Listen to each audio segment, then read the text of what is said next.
He's a comedian. He gets to say what he wants. That's no longer the rule in a lot of places, but Adam Carolla lives by that rule still. He joins us tonight. Adam, thank you so much for coming on. How do you do comedy in a moment like this? You still do stand-up? Yes. I was on a stage at the Improv in Hollywood last night, and I was on a stage with another comedian, and I started getting into some subject matter, and I could see in his eyes, like, don't go there. We don't want to get into trouble. And that's a very troubling notion. Comedians second-guessing themselves, worried about getting into trouble. And also this notion of these idiots saying because a comedian says something, people are going to go do it, as if you did whatever George Carlin was talking about in the 70s, or Mort Saul, or Richard Pryor. You know, it's even like when they were accusing Trump of telling people to inject bleach. Okay, he's dangerous because he told people to inject bleach. How many Americans injected bleach? This is the President of the United States, and this is their excuse for canceling everyone, because they know people don't listen to Dave Chappelle or Trump saying to inject bleach. It's just an excuse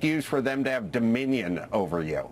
It may be, however, that they're on to at least one point. The one thing that average people might copy from a comedian is the willingness to mock the people in charge. Maybe that's what they fear. They don't want to be mocked. Yeah, and there's a definite truth in comedy that cuts right to the core. And they know if they lose and can't silence that community, there's going to be issues. Remember when Jon Stewart was on Stephen Colbert's show several months ago, and he was like, hello, Wuhan lab leak. There's a virology lab up the street, don't you think? Watch Colbert's reaction to that. He was like, oh my God, one of our own has crossed the line. But it's not crossing the line. It's a comedian being funny and making observations that are patently true. So how have you, I've always wondered, I don't know if I've ever asked you, how have you continued to act like it's 1986 when it's not? Why doesn't it affect you? Well, this is going to sound self-serving, but you'll see it almost everywhere. You have to be good. If you're good, you say what you want. Dave Chappelle is good. Jon Stewart is good.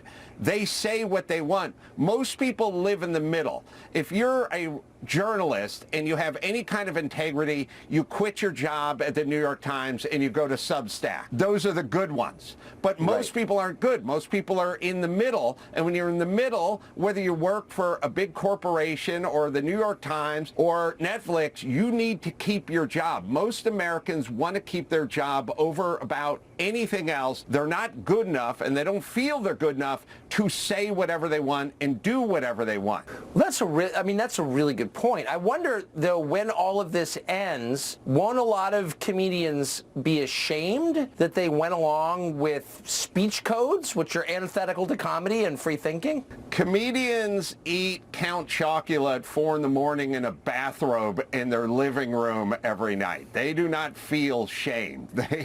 They don't have the shame gears that the rest of America is constrained by. So no, they don't normally feel shame. They eat edibles, stay up all night, and make fart jokes. So they're a hard demographic to shame. But my feeling is if you're a comedian, you got in it to say what you wanted to say, and if you're curtailing that in any way, especially because some woke a-holes are going after you, then you're a coward, and you've given in to the mob, and you become a comedian to push back against the man. And the man is not Ron DeSantis. The man is the woke mob if you're a comedian. Well, that's exactly right. Do you worry that venues where you're performing could be shut down?